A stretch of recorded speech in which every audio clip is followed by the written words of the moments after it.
Hello everybody, thank you for coming to the session. It's called XP in Practice, and my name is Ben Anderson-Waine. It's called XP in Practice because it's about my personal journey with XP, which started about 18 months ago, and it's about how we implemented these practices that I learned and that the team learned in the organization I currently work in. It's called Flypay.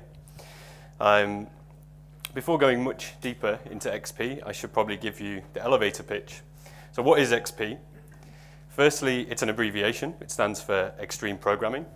And it's a set of values, principles, and practices written about by a man called Kent Beck in a book called Extreme Programming Explained. We're going to jump deeper into that book a little later on. But for now, let's just summarize the goals of XP as producing quality software, producing it reliably, and also doing so in a kind of humane way that satisfies our needs as software developers. So I want to give you a little potted history of my career because I think it's important that you understand where I was when I first started hearing about XP. So in 2007, which for Apple historians is when the iPhone was first released, I wrote my first line of PHP code, and for all of 2007, basically I was busy just producing rubbish code that didn't work. It wasn't in response to any customer requirements. I didn't really have a job. It was my first year of university. So yeah, I started where everybody starts. 4 years later, 2011, iPad was released this year. 4 years have passed since I wrote that first line of code, and I got a software engineering job in that time. And I also started to engage with the PHP community. So I started coming to conferences. People started to tell me about their ideas about what great software was like. They were telling me things like write tests, use OO. They were telling me about design patterns. I was attending lots and lots of different talks. So it was a kind of 4 years of learning. And then 2015 comes along, another 4 years have passed. Apple Watch was released in this year. Still haven't got one of those. And in this 4 years, I like to think I applied some of that. So, I know now how to write unit tests. At that point, I was doing it somewhat sporadically, pretty much never writing them first before any tests, before any code. And I like to think I got somewhat all right at writing code. And it's at this point that I joined the company that I currently work for, Flypay. So I'm going to give you a bit of information about Flypay because I'm going to talk about them quite a bit. Flypay is a UK startup, and it's built a integration layer on top of many of the different systems that the hospitality industry works on. So things like the point of sale, things like booking providers, restaurant and kitchen management systems, and all of these spaces are covered by multiple different vendors, and it's a really fragmented market. So Flypay builds a layer over the top of that, so you can just talk to any restaurant. And on top of that, we've got some really interesting products. So one of them is called Pay at Table.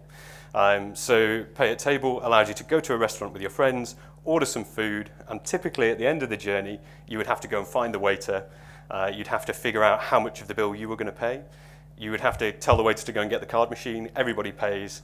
It takes ages. Nobody likes that. So our product in this space lets you pick what items you've had from the bill on your phone, pay for them, and then when everybody's paid, we send all of that information to the POS, and you can leave without being assaulted. So that's pretty good. Why did I tell you all of that information? Well, it's because I wanted you to understand that in 2015, Flypay was a startup building a relatively complex product. There's lots going on in that integration layer in terms of integrating with different technologies, and there's lots going on in the product layer. And we were also trying to do that quickly. Because as a startup, you only have so long until your funding runs out, or to prove your idea, or to kind of break even and start making some money. So you're under time pressure. And we'd actually just had a funding round as well, so our team was growing very fast. We were adding developers frequently. And this presented a set of problems. So problems that we had in 2015, individual team members have a high bus factor. So bus factor is like an analogy to explain that if, God forbid, one of your developers was in a bus accident, how much information would they take away from the company? And all of our developers, because they were all working individually on a range of different things, all had quite a high bus factor. So if I wanted to know about our ordering platform, there's only really one person I could go and talk to about that. So we needed to solve that problem. It was also hard to ramp up new hires. So we have this integration layer and the product layer built on top. Really, to be an effective Flypay developer, you need to go all the way down each of those layers, and that's quite challenging, kind of getting that information to somebody quickly. There were frequent defects in production. So like any startup, we're kind of pushing code frequently, but we were seeing mistakes creeping in, causing outages, which isn't good. And I put this down to the fact that we were really only manually testing things. So we had no automated tests. Releases were long and error prone, so we didn't do them that often. So that can be frustrating. And then I think this is a universal problem we see in lots of organizations. Done was often not done. So if you're moving quite fast, you're trying to quickly capture some customer requirements, put them through the software development process, and then hopefully you get done at the other end, where software meets requirements. But actually, that wasn't happening with 100% accuracy. We were getting software that didn't actually meet our requirements. So it's against this backdrop that I got my accidental introduction to XP.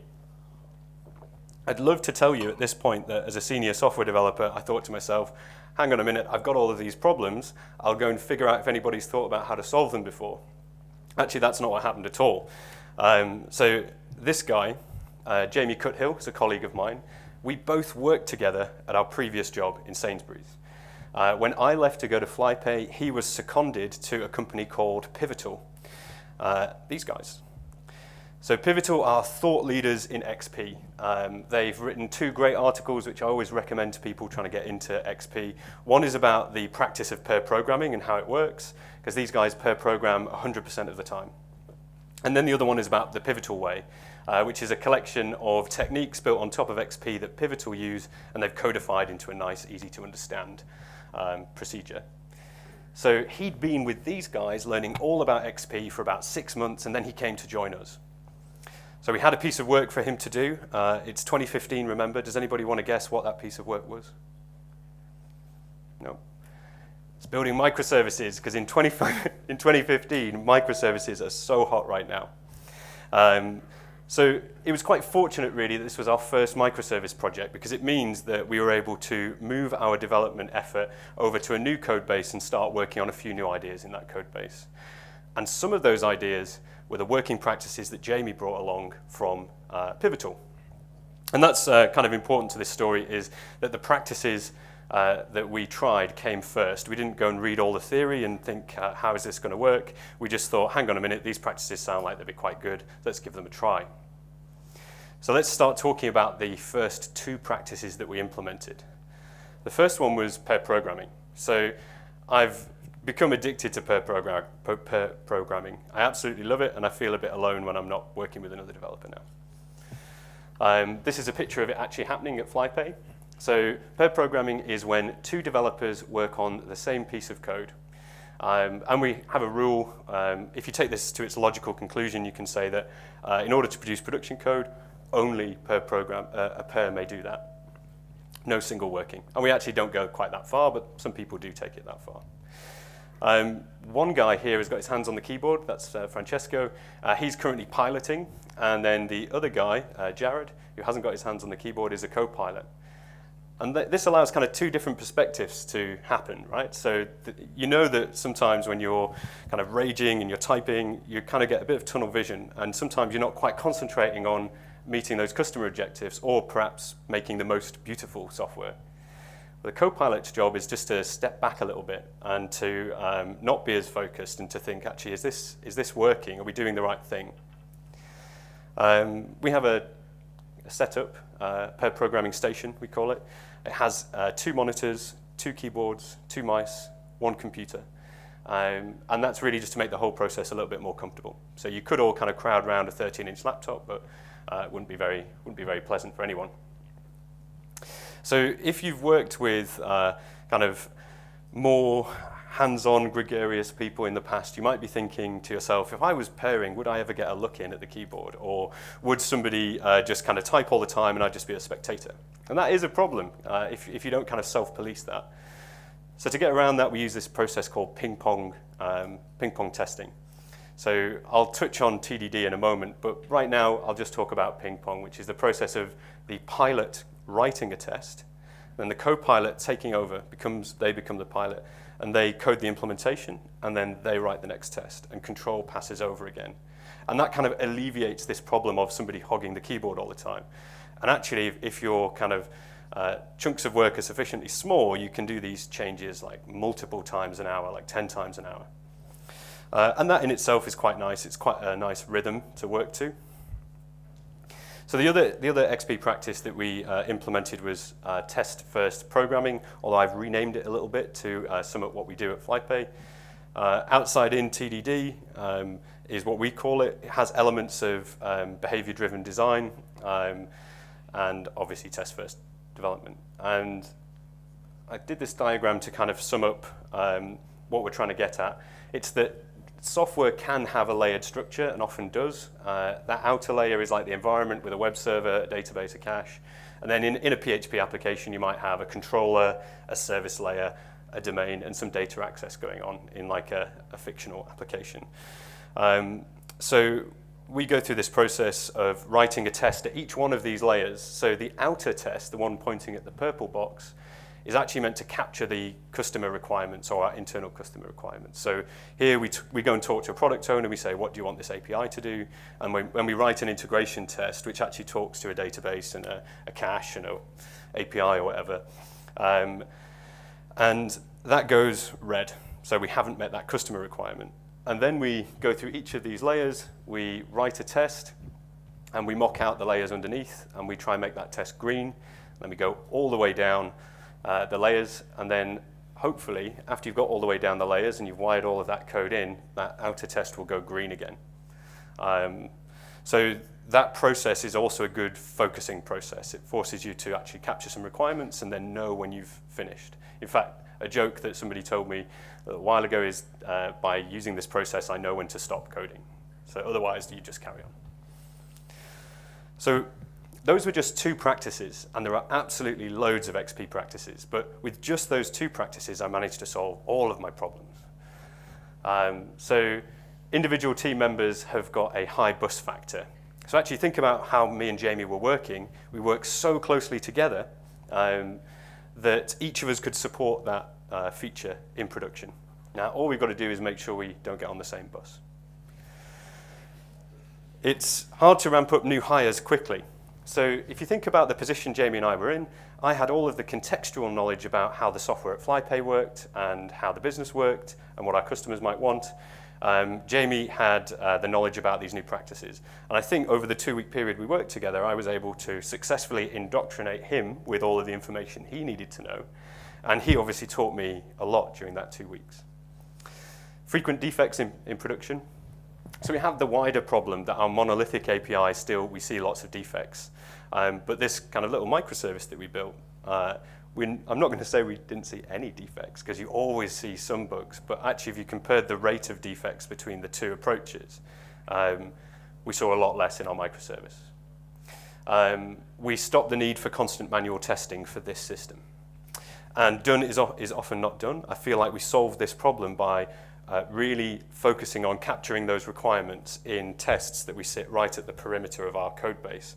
And we stop coding when those tests go green. And hopefully, if we've done the capturing right, we deliver done software. Now, I say facetiously that solved all of our problems, but with every new style of working, there's also additional problems that come along. So these are the new problems that we found after working like this for a little while. So at the point I joined the company, Flypay had been around for about 2 years, and as I say, it was kind of moving fast and iterating quite quickly, and in an environment like that, it's easy to build up technical debt.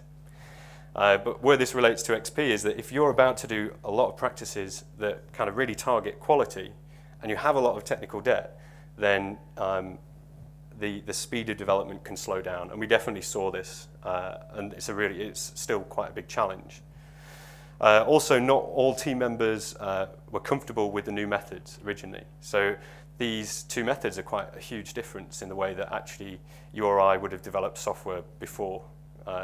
Working in a pair all the time, being really strict about the tests that you write, that's a fundamental change. So in order to make this work, we were going to have to kind of win hearts and minds.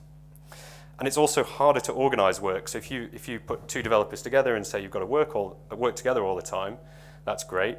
But actually, in order to reduce the bus factor, we want to change the people working together quite frequently. So that's quite hard to schedule from a project management point of view.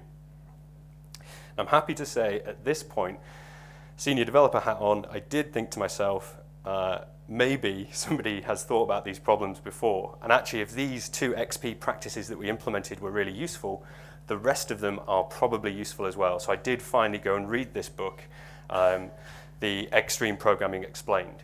I've got about 30 minutes left, and I just can't do justice to all the content in this book. So I'm just going to give you a taster of the values and principles and practices. But if you're even a little bit interested, you can get through this book in like a week easily. It's quite small, but it's so impactful, and it has totally changed the way I think about writing code. So here's the theory section. I'm going to talk through the theory for a little while now, and then I'm going to go back to Flypay, and I'm going to tell you about how we actually implemented all of these practices. But I think it's important to get a bit of a grounding in what Kent Beck is trying to say about extreme programming, because it's not just a set of practices. It's actually a framework, a way to think about writing software. And that framework has got values, principles, and practices. And it's important to understand the first two and not just blindly implement the practices. So what are values? Values are big ideas. They tell us what are right and wrong, what's important about the world around us. And then practices at the other end of the scale of detail are the things that we do to develop good software. And they are very much influenced by the values of XP. And in the middle, because values are such a big woolly idea that you could apply to anything, just making a cup of tea, for example, principles give us the context about like how do I apply these values to software development. And the example that Kent gives in the book is that actually the whole thing is quite like a bridge. You've got big ideas on one side of the shore, you've got these really specific techniques and practices on the other, and principles is the thing that bridges the whole idea. And I know I haven't given you an idea of what the values and the principles are yet, but just looking at this really simple example, there's a value on the left-hand side, there's a technique on the other, and in the middle you've got a principle. And one big idea flows into a more contextual idea about quality in terms of software development, so communication, and then using communication to achieve quality in the context of writing software to a specific technique per programming. And I'm going to go into these in more detail, but also if you think actually there's a lot of the values and a lot of the principles kind of all boil down to some specific practices. They really kind of guide us about the context of writing software. Okay, so values. I think values get a really bad rep. How many times have we seen overpaid management consultants come into an organization? The organization says, we really need some values because they're really important. Management consultants say, okay, yeah, let's work with you, we'll get these values. And then actually those values don't really affect you on a day-to-day basis, or they don't affect your work. It's hard to picture how these values would help us. But I think values are really important. And actually it's really important to have them on a personal level so that you can kind of self-check the decisions that your organization are making. XP has got a specific set of values. So we have communication, simplicity, feedback, courage, and respect. So communication is the idea that software development isn't done in isolation. So you've got software engineers, database guys, product owners, customers, C-level executives, all of those people. You have to be able to communicate with them all effectively to produce the end goal, which is working software. Simplicity is the idea that we should be building software in the simplest possible way to solve one problem at a time, like the problem that we're having today, in the context of your organization. So people often say to me when I give this example, oh, I can't write simple software. Like the constraints I've got are crazy, like high frequency trader, everything's got to be performant, everything's got to be super secure. Well, actually, you can still be simple in that context. You've got to strive for the simplest thing you could do to solve all of those requirements. The next one is my favorite value. It's called feedback. These are two quotes from the book. So no fixed direction remains valid for long, and decisions made in the absence of experience have an especially short half-life. So this kind of sums up the two things around feedback, is that you should be striving to produce things in an incremental way so that you can react to changes in direction. And also decisions made in the absence of experience. I think that quote sums up that sometimes we often sit on a decision for too long. There might be many different implementation paths you could take to do something. So rather than sit on that for a while, you should take one of them and learn and produce a bit of feedback to help you make this decision. Courage. So there are many different types of courage. There's like physical courage, running into burning buildings, rescuing cats. The courage in XP is about mental courage. So we've already seen like the way in which these practices force you to change. And actually, you need a bit of courage to make that change. And then respect is this underlying value that, bearing in mind that it's humans that build software and are part of this organization, you should respect them. And also you should respect the work and the team that you're doing. So those values, they're big ideas. How do we focus them into software development specifically? There are quite a few of these, so I've grouped them together.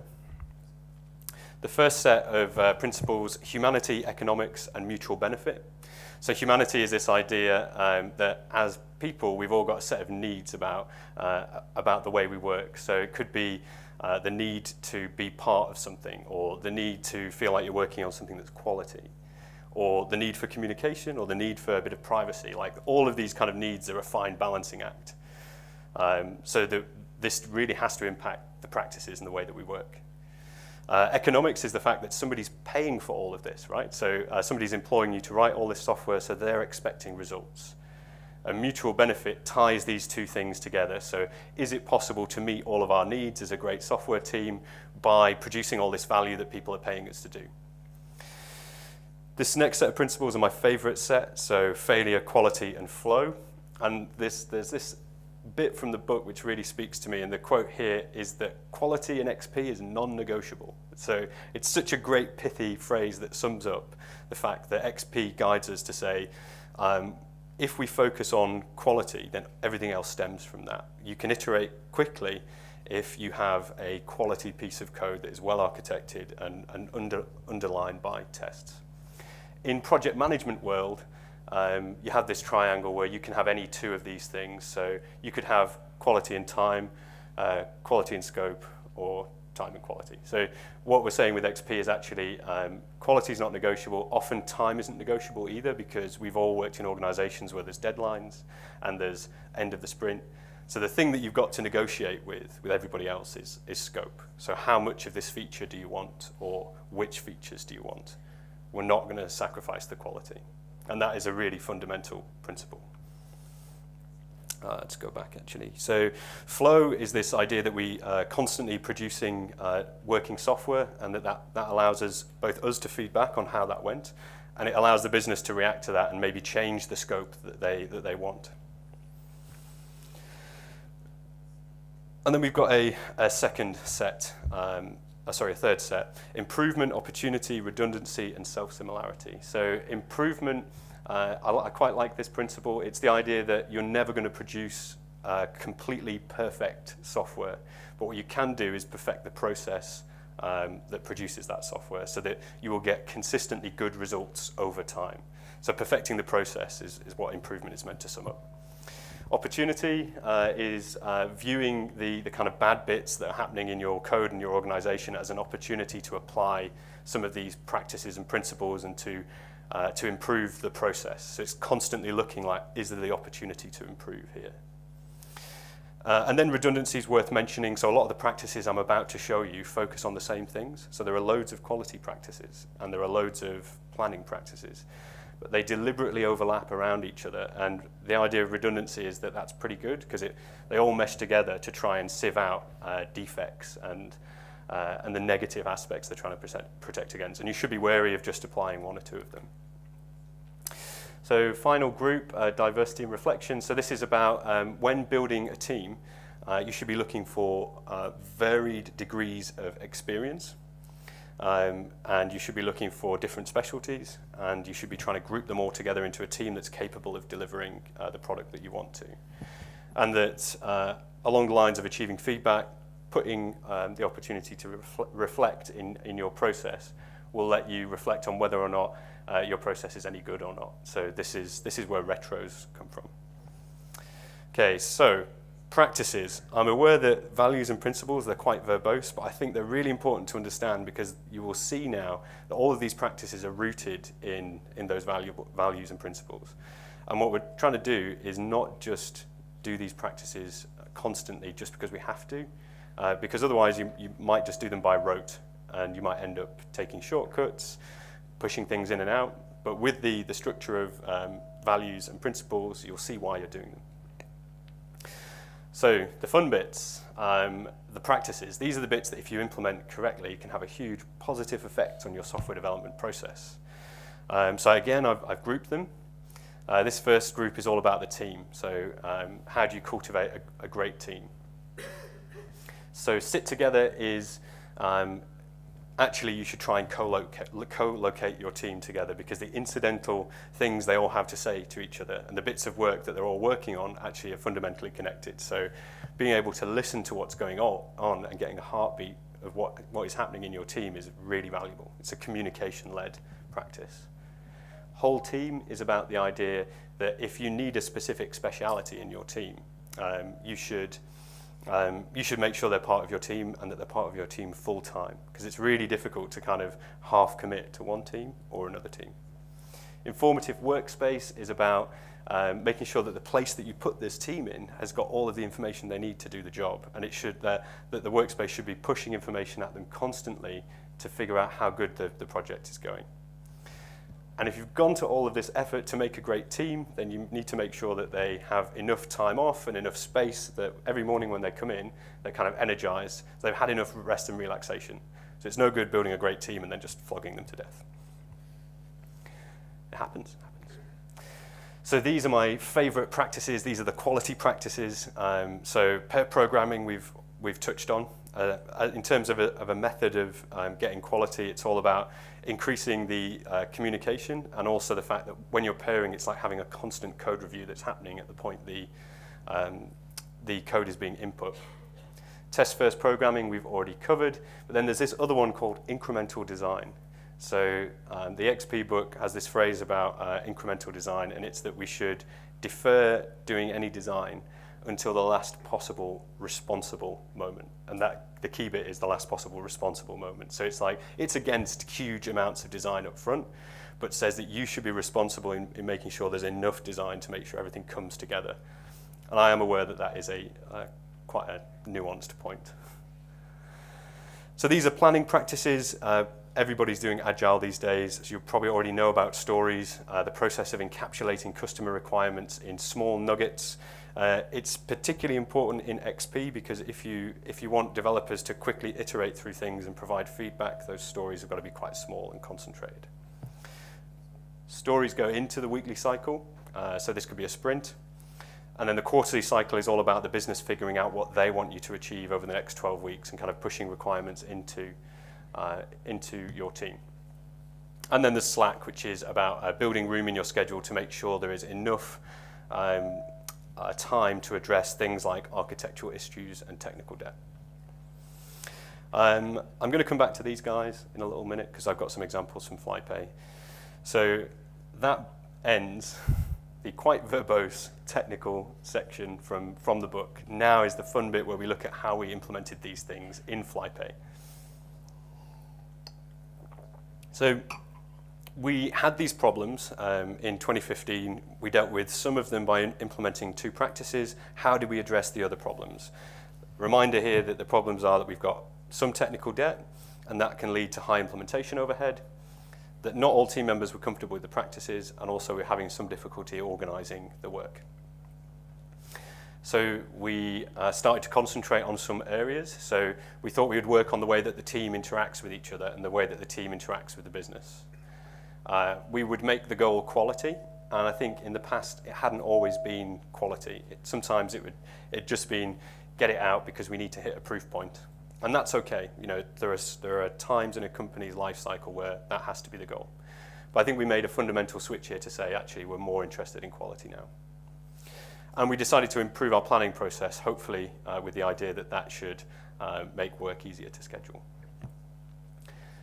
So looking at what we did with the team first, so you've got values on the top, and they're really just there to illustrate that there is this kind of trickle-down reason why we're doing these things.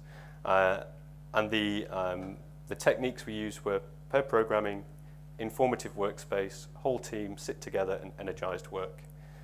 So why is pair programming in this section? I think really because it just changed the way we all work together. It changed the way daily stand-ups were structured. It changed the way we were kind of expected to work. The emphasis is now on communication and getting things right. We used informative workspace. So this is a picture of us at our daily stand-up. We've actually got two pieces of what's the word? We've got two planning boards. One is physical, which has the broad detail of what we're doing, and then we've got a pivotal tracker, which is like the really granular ticket-based system. So if you look at these close-ups of some of the things that we're using, probably the most interesting one is this one here in the bottom right. This is the way that we kind of plan who is going to pair with who and what work gets done. In the team that I'm working in, we have 3 developers, which is terribly inconvenient for pair programming. So we actually have 1 pair working, which is me and Rebecca, you can see here. Marco is on holiday, so he's down in this zone, but actually he would work in this stream. And the goal of this board is to make sure that the pairing rotates so that that knowledge share is happening all the time. We've got me and Rebecca are pairing. For every day we spend on this particular task, we move 1 segment to the right. If we get all the way to the 4th segment, we're said to be Albert Einstein, and we know like everything about this feature, so we definitely should have switched by now. The goal is that the stories are small enough that we're switching like in position 2. That would be the best thing. But sometimes, because we're still quite new at this, we get all the way to 4, and we have to force switch somebody from the other path to this path. And we're kind of quite militant about that. Up in here, in the top quadrant, top right quadrant, we've got this ideas section. So have you heard of the phrase like WTF moment, where you go into some old code and you're like, oh, what the fuck? Well, that happens quite frequently if you've got a lot of technical debt. But we don't want to disturb everybody constantly with that kind of WTF moment. But we do want to highlight what the problems are.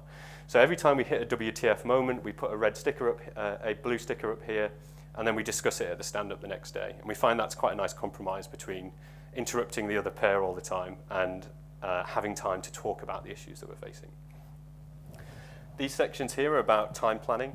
So we've got like holiday calendar and events, and we've got like sprint goals that have to happen on particular days.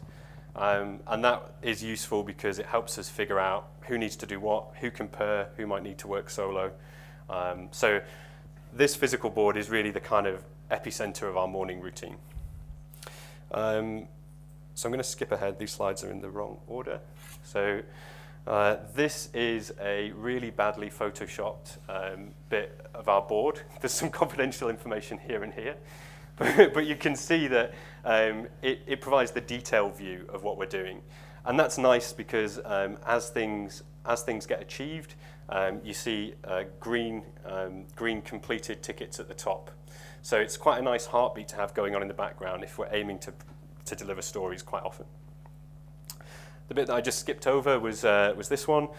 So this is our build status and branch build status. That just provides constant feedback on whether or not the changes that we're trying to integrate are actually integrating. And then we've got this section here, which is just platform stats. It just follows this informative workspace principle that we should be pushing out information that helps the team make decisions. We've got the idea of whole team. So the team that I work on is called the services team. And our job is to make sure that our customers can effectively use all the stuff that we've built. And they tend to do that through using our platform-specific SDKs for iOS and for Android. So to make all of that happen, we need back-end developers, iOS developers, Android developers, and a project manager. And that's what we've got here. And it may seem like I'm stating the obvious because we all probably work in teams. But this team is formed in such a way that everybody that is required to achieve that goal is there, and they're 100% dedicated to that team. So there's no kind of sharing around an iOS guy. And that's really helped us try to hit that goal. They also asked that I put this picture up as well. So that talks a little bit about how we configure the team using those specific practices. What about venerating the goal of quality above most other things? These are the practices that we use. So we use pair programming, test-first programming, incremental design, 10-minute build, and continuous integration. One thing I like to point out here is you see that feedback value is pushing down into all of these. And I think the secret to achieving quality is to constantly be feeding back, whether that is responding to a failing test, whether that's responding to a failing build, whether that is responding to issues that you're facing, integrating other people's code into your code. Like, it's all feedback. It's all responding to that. So it seems to be the root of quality. So back to this, pair programming in action. I put it up here again because it's the single thing we did with quality in mind specifically that has totally changed, that has had the most net positive effect on quality. By pairing people together, like veterans in the business that have been there for 2 years with newer people, we were able to quickly get them up to speed on a fairly complex domain. The other thing is it's constant sense checking. It's like reviewing code at the point it's going in.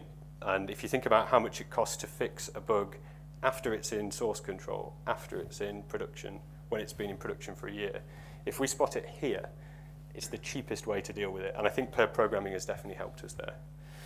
What's better than pair programming? Mob programming.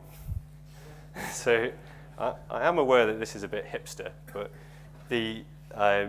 this idea is that actually you can get more than 2 people working on software. So I'm actually part of this mob, but I'm taking the picture. There are 4 of us working here. And what we were trying to do is come up with a plan to do a cross-cutting refactor of one of our products and the integration layer that it relied on. So there was lots of different people that knew how to do that. And actually by dedicating a day to put everybody in front of this big screen, to do a pairing session, to let them swap in and out, everybody had a good understanding of how we were going to achieve that refactor afterwards. So I don't think it's a case of too many cooks spoil the broth. I mean, we've done mobs of about 5, and it seems to work pretty effectively. Test-driven development. I did 2 shots. Unfortunately, it kind of failed here, so I just used the first one. But we moved to a test-driven development process, not just in that microservices code base, but also in our monolithic code base.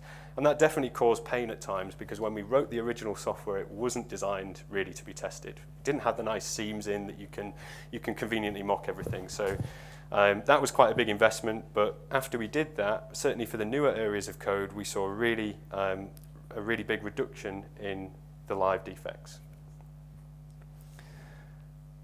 Continuous integration. So this is our master branch. What we decided to do is to try and move away from feature branches and to try and constantly commit to master, and actually to constantly sync master into your code base, which is quite a departure from where we used to be, which was create a long-lived branch, work on it for 2 weeks, try and integrate it, pain. And actually, we use a process with pairing that lets us get this. You do this if you do a Git PR and you've reviewed it, but actually we've got a tool called Git Duet that allows a pair of developers to co-commit work together, and that's actually reflected in GitHub. So we say that for a pair, there is no code review. It just goes straight into master, because we say 2 people have worked on it. For a single developer, we still do the PR process, but we try not to make those branches long-lived. 10-minute and daily build. So our build takes 10 minutes, and that is a little unfortunate, but it's providing us with a lot of coverage. So we do have the standard kind of testing balance of loads of unit tests, functional tests, and integration tests, forming a bit of a pyramid. But our integration tests have got some fairly beefy setup, and that's what's pushing out that to 10 minutes. But one commitment that we made is not to let it ever get bigger than 10 minutes. So if you think about a pair programming session, it's quite intense. You need to take fairly frequent breaks every 2 hours or so, and we try and commit at that point as well.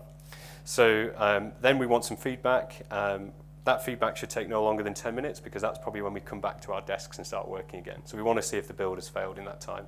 So any time it goes above 10 minutes, somebody from the team will jump in and reduce it by doing a performance increase or by pruning some old tests.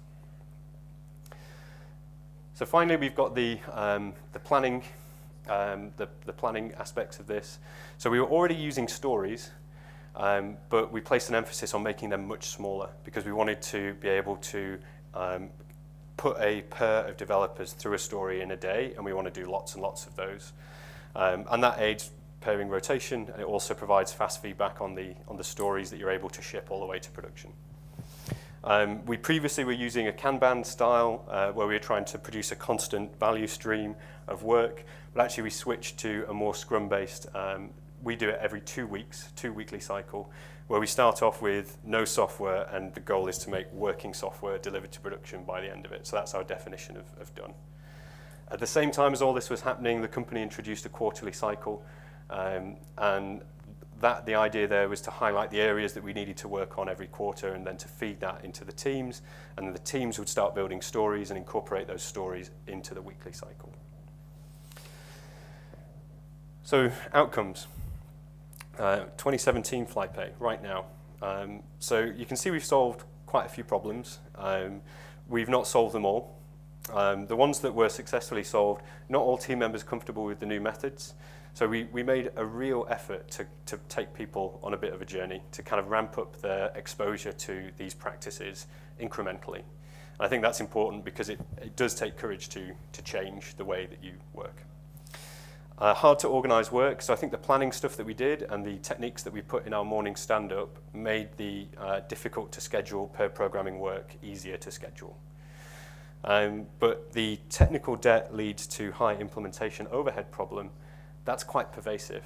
It's still a problem for us today. And when you make quality the goal, and you try not to sacrifice quality, it inevitably slows down the delivery. And that can cause a little friction with the business because they want features delivered. So what would I suggest? Well, I'm a huge aficionado of extreme programming, so I'm going to say we should go back to basics and look at the values and the principles and see what they have to say. Feedback is an interesting one here. So the feedback is that when you are developing this code, it is difficult, and it's difficult to make changes to. That is feedback in and of itself, and that's what I think we need to respond to. We need to have the courage to actually refactor the difficult aspects of our code. We should continue to make quality the goal, and then we should look at improving our process with these techniques on the right, and look at the opportunity to implement like a refactoring scheme of work that will alleviate these issues. So yeah, that's it. That's my journey with XP, and then that's me trying to push XP into Flypay and how they all reacted to it. You can see the outcomes. I think there were really positive outcomes. We managed to achieve all of these kind of oh no. We managed to achieve all of these things in the green, and we have a plan to address our key problem, which is technical debt. So that's all of my kind of prepared content. We've got about 3 minutes left for questioning. This one here is one that I get asked all the time. So like I've pair programmed for 1,000+ hours. Ask me anything. So people tend to be quite interested in like what's it actually like sitting next to the developer and doing that. So much so that I've managed to get a slot in the Uncon next just to talk about that. So sorry, yep. What advice do you have about pair programming when there's a big skill gap between two programmers because it's frustrating on both sides? Oh yeah. So we actually see this quite a lot. So we hired some junior developers, and we try and pair them with our most senior developers straight away. And actually, I think the knowledge transfer gradient is pretty high. If you've got somebody that has a good general aptitude, and that's what we hire for, then when exposed to this learning gradient, they progress very quickly. The other thing that we do is do regular switching of the pairs. So if the goal is change it every day. Hopefully seniors will be pairing with seniors, but also juniors will be pairing with seniors as well. What we try not to let happen is junior-junior pairing, because I think that can sometimes not be as productive. So we kind of poke the process a little bit so that actually that junior person is moving to different seniors. And then I guess the other thing is don't hire 50 juniors at the same time. So it's very tempting to do that, but I think you need to invest the time in skilling up 1 or 2 people at a time. Yep. On average, how much time do your developers spend on work preparation, developing user stories, talking about the technical debt and stuff like that? Yeah, okay. So we have the question was about work preparation. How much time do we spend on it? So we have a pre-planning session for the senior developers at the start of the week where we try and shape a little bit of the agenda. And then we have a planning session at the start of the week where we plan that. And where there is not sufficient knowledge available to figure out how we would do something, we actually tick it up a spike and we put that into the backlog. A pair will pick up that spike and report back on it. So one thing that I haven't actually discussed here, because it's quite new for us, is that when there is not enough knowledge, we use a GitHub issue to record the results of that spike, and we disseminate that throughout the team so that we're aware that pairs will be pairing kind of like 3 sets of 2 hours a day, so they might not have time to look at that, but when they do, they can feed back on it. So that issue then comes into planning again, and this time there should be a base of knowledge to figure out how we're going to tackle something. Does that answer your question? I'm not sure if I got it. Yeah? Thanks. Hello?